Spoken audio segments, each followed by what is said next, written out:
You're very welcome to another episode of the Scaling Your Business podcast. On this episode, we're coming back to Dublin. We've got Paul Farrell, the MD of Virgin Media Television. Paul, you're very welcome to the show. Thanks, Rian. Delighted to be here. Delighted to have you. Typical fashion with this podcast is we go right back to chapter one and work our way from there. So no different with you. You grew up in Dublin. If I'm correct, you went to St. Joseph's CBS Secondary School. Any favorite memories or standout fond memories from your childhood? That's a good. Yeah, I went to Joey's in Fairview, which it's funny. So it wasn't very close to home. I grew up in Artane, so it was a bit of a trudge to get there every day. But it was viewed in my parents' eyes as a great school and all that kind of good stuff. So went there. It was interesting. I mean, I think. What over the years, what I remember more was the kind of bad experiences than the good experiences. And then as you get older, you kind of focus more on the good experiences. And what I mean by that is the value of a good teacher, is immense, and you probably don't appreciate it at the time. So I had a great chemistry teacher, and I had a really, really good Spanish teacher, and I had a couple of more dodgy teachers in other areas. And they were the subjects I kind of focused on and got the most out of. And actually, coincidentally, I originally chose to do science in college as a result of kind of just that passion I grew for chemistry through having a really, really good teacher. And I think so. School, that was one side of it. The second side of it was a big sporting school, so gave me a big interest in sports. It was very competitive. If you're any good at sport, you kind of got off lots of classes and you got treated a little bit better than the other guys. So that was interesting, and made some great pals. Same thing. I mean, I think if you think about what everyone's gone through now, I think those formative years in secondary school are some of the best years you'll go through in terms of developing and growing and figuring yourself out before you move on to college, which is obviously a much more kind of adult experience. So I enjoyed school for the most part. Had some kind of really good pals. Good teachers kind of stuck out in my mind after the fact. At the time, I was probably, put it this way, my school reports wouldn't have been very good. And my mum used to come home quite angry after parent-teacher meetings because there was always some sort of drama. So kind of school was part of the journey, but it wouldn't be something I'd say I really enjoyed. I did okay. I got through exams and got good results, but it wasn't a very enjoyable phase of my development. Well, the school that you went to was the same school that Brendan Gleeson and Charles Haughey went to, but now they've also had the graduate of the MD of Virgin Media Television. So they've produced some great talent. Sticking with your childhood days, who do you think inspired you the most, or who do you think had the biggest impact on you when you were growing up? Oh, it's a funny question. One of the other things that affected me large when I grew up, I was in the Artane Boys band for 7 years. So that was something my father was very keen for me to join. So in those days, you used to join. I joined when I was about 9 years of age, and basically you used to go every day from 4:30 to 7:30 after school, 12 months a year. Yeah. So the interesting thing for me was I hated it. Again, I wasn't any good. So I played the trumpet for 7 years, stuck it out, went there every day, got to a level where, I would have been in Crow Park at weekends and all that type of stuff, but it wasn't enjoyable. I wasn't good at it, but, it was what my dad wanted me to do. And, he was of an era, very strong work ethic, and you never give up anything and you stick at it. And, so he had a very big influence on me in that respect. And then equally, my mum had an influence on the other side, whereas I was very keen once I got through school to maybe go out to work. I had no real interest in going to college. Myself and a pal of mine in school both applied to be apprentices with the ESB. And when I got home, told my mum we got accepted, she went ballistic and said, "Listen, there's no way you're not going to college, blah, blah, blah." So both of them had a strong influence in different ways. My mum was very much about education, how important it was to develop. And my dad was very much about if you sign up to something, you're committed to it, you don't give up, you honor your commitment. So they were very strong influences on me at home. And then outside of that, I remember I played Gaelic, all the way through, and played with some decent teams. And I had a coach through my kind of 14, 15, 16-year-old. He was a guy called Noel McGuinness. And he was just one of those coaches that knew you. So he knew the players to shout at, he knew the players to kind of say nothing to, he knew the players to kind of give a few kind of words of encouragement to. And he always stuck in my head as just a guy, you know, if you think about management, it is about knowing, you know, the skills and the attributes and kind of getting people to perform at their best. And he always stuck in my head as someone that really influenced me over those formative years as to how you get the best out of people, how you understand different skills and talents. So it was probably a combination of those three that kind of stuck out in those formative years. And if I went back a bit further in my primary school in St. Fiacre's, I had an amazing teacher, Maura Ryan. We were, again, there's a thread coming through here. I was in a bit of a disruptive class in primary school, and the teachers were all given an option to get rid of 3 pupils because they were going to make an extra class. And I was one of the 3 thrown out of our class. And we got this new teacher, Maura Ryan, who's now the principal of the school, actually. And I was in touch with her recently. But she was just amazing because she probably got the worst group of messers you could get at the age of, I think we were about, well, we were 10 at that stage. And she just kind of brought the best out of everyone. So she was another kind of strong influence in those early years. So, if I've heard this correctly, you've been on Croke Park during All Ireland Final Sunday more than some other GAA players have via the Artane Boys Band.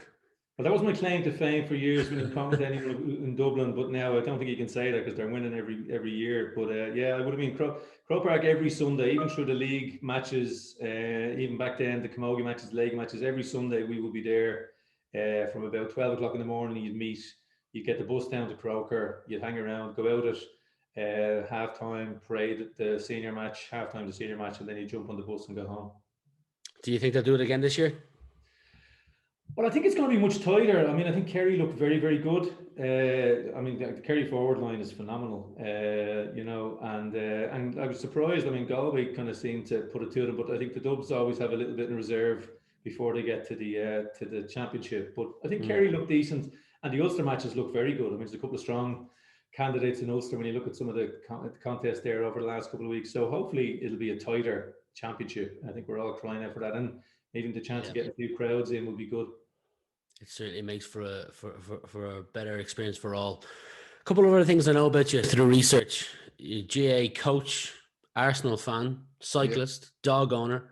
You have a son with the same name as me. Yes. And I'm kind of curious to know what's one thing you're into or curious about yourself that not a lot of people know about you. Wow. Well, the Artane Boys Band one is probably one that not a lot of people know about. In terms of, well, other than that, well, actually, my eldest son, Rian, because it's funny, when we connected, I was kind of going, you know, it's not the most popular name, but it's a really nice name. I remember we picked it. But my eldest son is autistic. And that's something that's probably become more, more aware for people over the last probably 10, maybe plus years.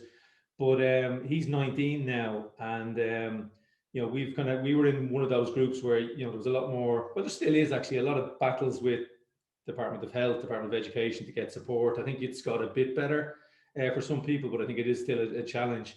And that's something that I probably not that I wouldn't say not a lot of people know about my son, but I do think it's important where you can to kind of understand. People have a lot of things going on in their lives you don't really know about, and particularly people who have kind of challenges, you know, whether it's kind of, you know, family members or personally with their own kind of struggles around mental health and things like that. There's always something going on that you don't really know, and I think, you know, we found for my kids particularly, you know, being around Rian and all the help and support they give to him has given us all a probably slightly different outlook on kind of things. And my 2 eldest girls in particular are just phenomenal. I mean, they just have a really great affinity with Rian, and they're so supportive of him. And I think, you know, at that sense, we do a lot of stuff probably as a family, you know, and even the kids themselves, just to raise funds or volunteer, you know, and get involved in that stuff. And I think that's, you know, but for Rian, you know, we wouldn't have that perspective on life. We would just be kind of, you know, getting on with things. But it does give you, you know, a different sense of appreciation for, you know, what other people have to deal with, and just, you know, appreciation of family and the good things we all have. Absolutely. It's strange hearing my name in third person because it's not, I'm not used to it, but it's nice to hear it pronounced correctly. Um, you went to college in the end. Your mother obviously convinced you to go to college. You did marketing. Why did you choose Yeah. marketing when chemist was your Yeah. initial interest? Well, it's funny. We had a group of pals. We grew up, and one of them was a friend of mine. He was in Joey's with me, but from the same estate in Artane. And another friend of ours was in Rosmini. And we all talked about going to college. And then we also said, look, if we're going to go, let's get out of Dublin, and enjoy the whole experience and get away from home type of thing. So we started doing the CAO sort of thing, and we started looking around. And we said, well, we looked at Dundalk, RTC as it was then, Carlow RTC, and Waterford RTC. And we said, look, they're all an hour to an hour and a half, up and down, so you could come home on weekends and everything like that. So we all applied for courses in each of the colleges, and the only one the three of us got into was Carlow RTC. And I applied for applied science originally, and we went down and we got a house. We partnered with another two lads from Dublin, and we were 18 years of age, having our own house and going to college, and it was brilliant. But then within about the first couple of weeks, I'd only done one science subject for my leaving. So the applied sciences, I was kind of a bit at sea when some of the other things with biology and things were coming through. So I went to the registrar and asked if I could swap.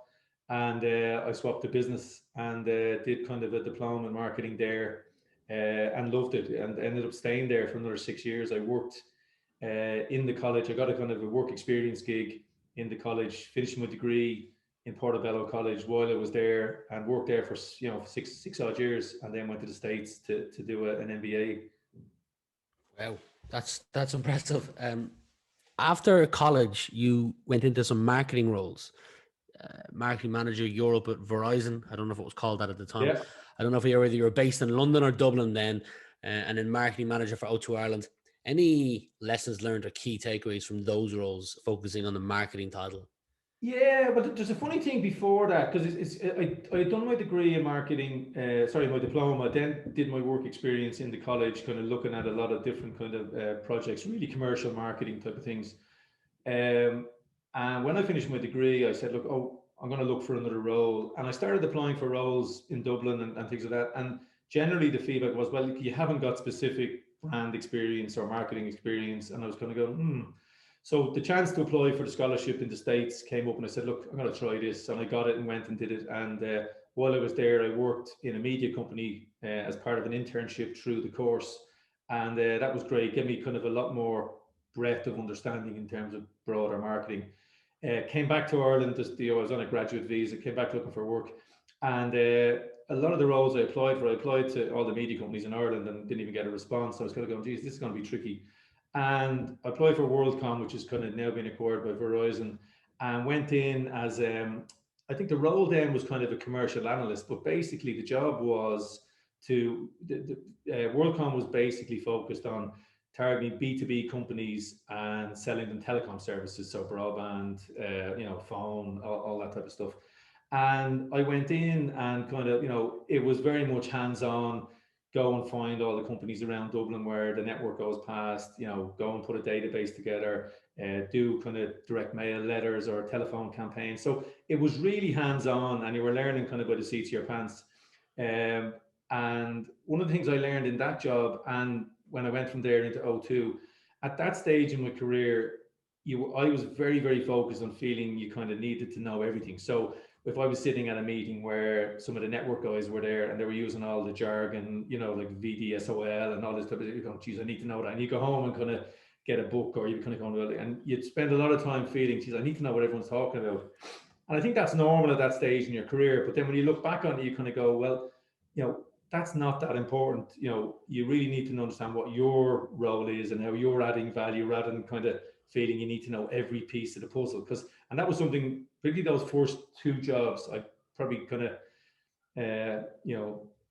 thought too much about that and spent too much time on that kind of nitty gritty detail. But in some ways, it did give you personally a bit more confidence that, well, when you were in a meeting and you were engaging with someone, or you were asking someone to support you in a project, you were able to kind of relate to them a bit more in terms of their world, their job. So that was probably my early learnings in a marketing role, was marketing in a lot of companies, tends to sit on the periphery of things. And in one, some worlds they kind of go, well, they're the shiny advertising, picture guys, and they don't really understand business.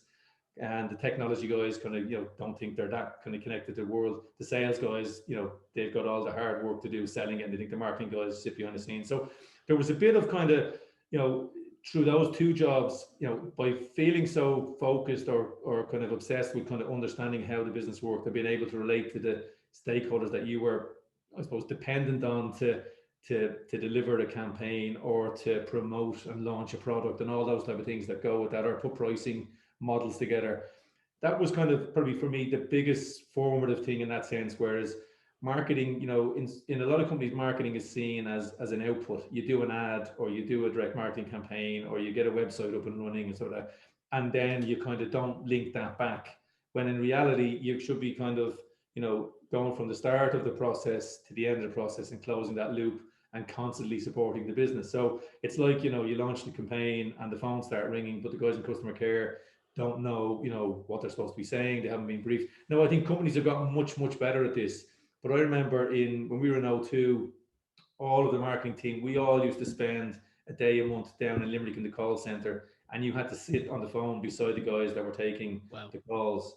And very, very quickly you understood, well, that was a bad idea because it wasn't explained quickly, or the were causing confusion by putting this out, or the pricing was wrong. And getting closer to the customer and closer to the front line, I think, I know Tesco did this many, many years ago when they launched their kind of Every Little Helps and all that type of stuff.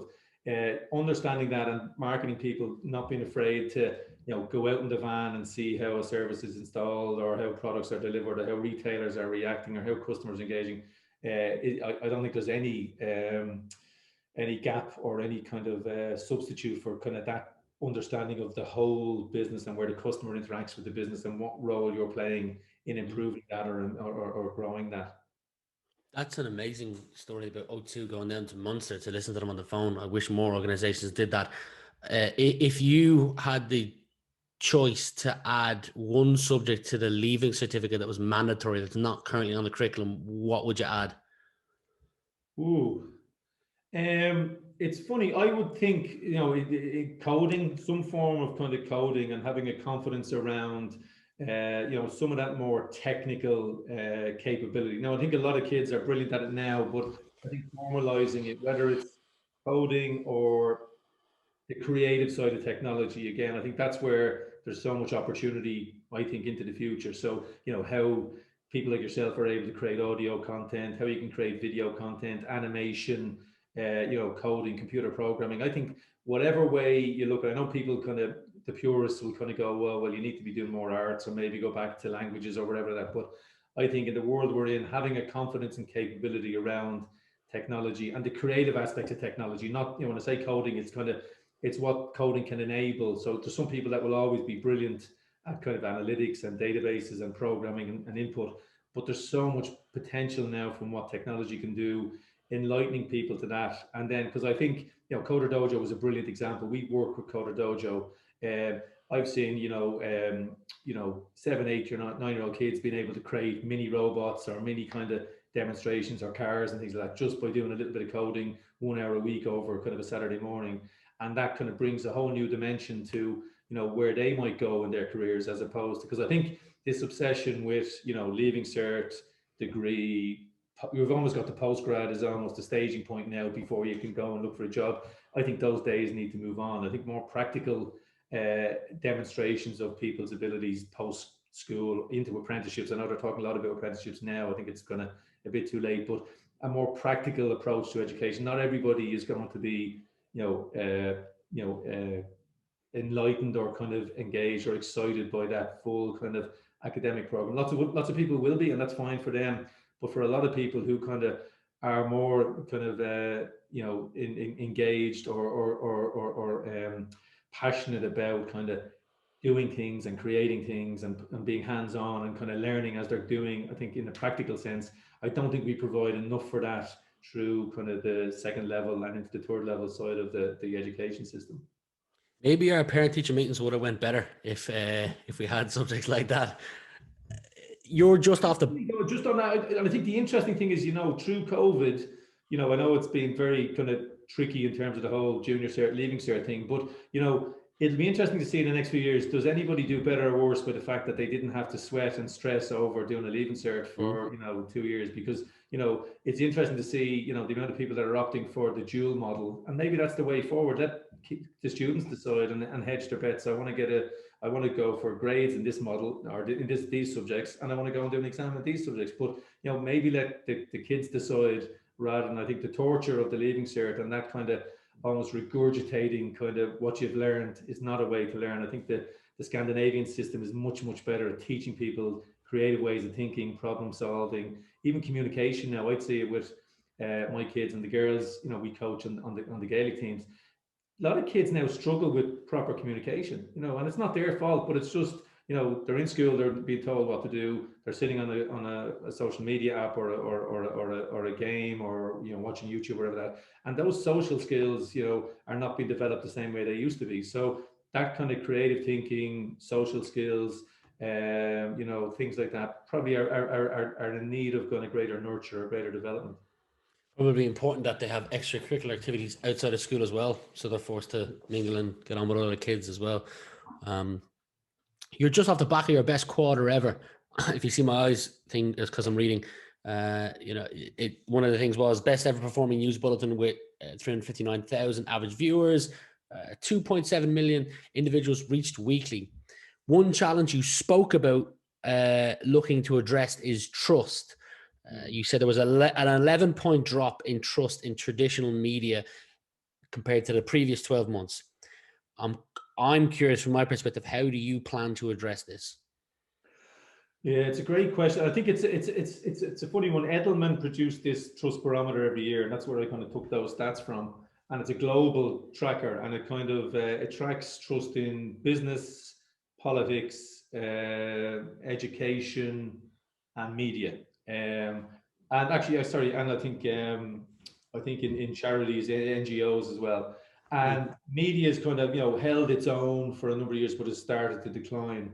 And a lot of that, I think, is based on, you know, I think things like, you know, Donald Trump and 4 years of preaching fake news probably didn't help. But equally, the dynamic of your social media players, your Facebooks and your Twitters and your YouTubes, and the ability for them to, you know, manipulate situations and stories. You know, we've seen very negative examples of that in the Philippines and in South America, where, you know, they've actually been able to create or facilitate kind of situations that are, you know, anti-democratic, and have led to a number of kind of pretty dire situations. So in terms of how we address it, I think there's two things that are critical, and it goes back to one of the earlier points we discussed. I think a better understanding of media literacy. So again, talking about things you should teach in school, and it's not just school. I think it's for the whole population, but how we start to inform and educate people as to how they kind of get a better understanding of the content they're consuming, where it comes from, how they can make their own decisions about the veracity and the quality and the integrity of that content, is something that needs a lot of work. And it's not, you know, the challenge is, if you're a media owner and you're trying to, you know, you see a lot of media owners going, "Oh, trust us, we're brilliant." So, you know, well then, you know, likely reaction is, "Hang on, you know, they would say that, wouldn't they?" And then you've there's a growing, and I think it's taken a long time to get here. There's a growing sense of people having a little bit more anxiety and distrust around the data and the transaction they're having with their technology and their media partners. So whether it's your phone or your iPad, or, you know, the social media platforms that you're engaging with, people are starting to kind of go, "Well, how am I seeing ads now for toothpaste when I kind of don't even use that? But yet, you know, you've just mentioned it, or I was doing this." And I think that transaction, I think people were always happy to make that trade, which is, look, I'll give Google all my data because I get a great service back. And I think now, you know, and even legislation is starting to catch up. You've seen these new kind of moves, the audiovisual service, media service directive, the copyright legislation. Australia, I think, has come back. You know, they've seen what they've done with Facebook and forcing them to pay and contribute to traditional media. So I think that the first stage is, how do you improve people's capability and literacy around the media they're consuming, and validating that. And the second part is, I think, making people accountable. I think the big challenge for traditional media versus new media if a radio station or a TV station says something that's false or wrong or pretends to be something it's not, they're fully accountable for that, and they will, potentially pay big fines or go to court or end up, potentially in jail. If somebody on a social media platform does it, they put their hands up and say, look, well, we're just a platform, we're not a publisher. Yeah. I've always argued for years and years that, in my mind, they are publishers. They do and should be responsible for what they put out on their platforms, and making this decision to say, well, it's nothing to do with us when they're running away with millions and millions of euro every month is not the right answer. And I think government is trying to catch up on that. But I think it is a challenge for society generally. Media has played a strong role in kind of providing information, but equally holding, institutions to account. And if there is a sense of kind of, mistrust or distrust or a lack of credibility or belief in those institutions, well, then where do you get that from, and how do you kind of provide some sort of a stable kind of platform for people to stay informed and to inform their decisions and to participate in society? We're coming near the end. I've only got a couple more questions for you. One is, you've achieved a lot in your career to date. I could list the companies, but you already know them. What continues to drive you, though? It's funny, as I've gone on, there's three things that I've learned as I've kind of gone on in my career. The first thing, the test is, I always want to make sure I'm enjoying what I'm doing. So these are the things when you sit back at the end of the year, I go through this checklist. The second thing is, am I making a difference? So is the company performing or growing or doing better because of something I'm doing? And the third piece is always want to leave something better than I found it. So they're the kind of three pillars, and within them there's a learning piece, because I've been very fortunate to move around different sectors, and a lot of people stay in a sector and do really well in that sector. I enjoy that kind of challenge of learning, growing through other people. I mean, I think I'm a huge fan of kind of enabling and empowering people to do the job, rather than kind of being very hierarchical and directional within a company. I think a company succeeds because of all the people in it, not because of one person at the top. I mean, I think that's very old thinking, and it's not in any way kind of valid in my mind. So for me, the test is, am I making a difference in a positive sense? Am I learning and growing? And will I leave the place better than I found it? Your loved ones, 3 kids, your wife, animals, they're all safe, but your house is burning down and you can only save one item. What one item would that be? My bike. Good answer. You like to cycle as well. I saw that you've been on a couple of cool coastal cycles. Not that I stalked you, just had to get information for the podcast. No, it's funny. I would have when I went to the States. Actually, I got very friendly again. And sports is a current theme, and you mentioned it there. I mean, I think being involved in something outside of school or work is very important. For me, that's always been sports. For other people, it's different things. But that's always enabled me when I've gone abroad or left home to go to Carlow to connect and meet people. But when I was in the States, I got into mountain biking a lot, and I brought my bike home. And for 10 years, I never went near it. It was in my mother-in-law's house. And I met a fella, he came into the house and he was working in town. He said, I cycle into work every day. And we were living out in Malahide. I was going, geez, I've never been on a bike. And then I bought a bike. And this is 10 years ago. And it was the best thing I ever did. Now, the other thing was I had kind of gone back to play over 35 soccer, and did my knee within a month and had to get the cartilage done. And the doctor said, look, you're not playing football again, either cycle or swimming. So that kind of helped as well. But I really kind of just got the bug. It just clears your head. You kind of get the bike in the morning, put some music on or listen to the radio, and it's 40 minutes of activity. You get your exercise done, you clear your head. And then that got into some other things like, going off and doing some charity cycles and things like that. And it's, for me, it's the thing that works, and I love it, and it clears my head and gives me kind of my energy, really. I'd like you to, final question, I'd like you to imagine it's the year 2030, as if we're now in 2030 talking to one another, and you're looking back on the past decade. You can answer this personally or professionally, but what would you like to be looking back on?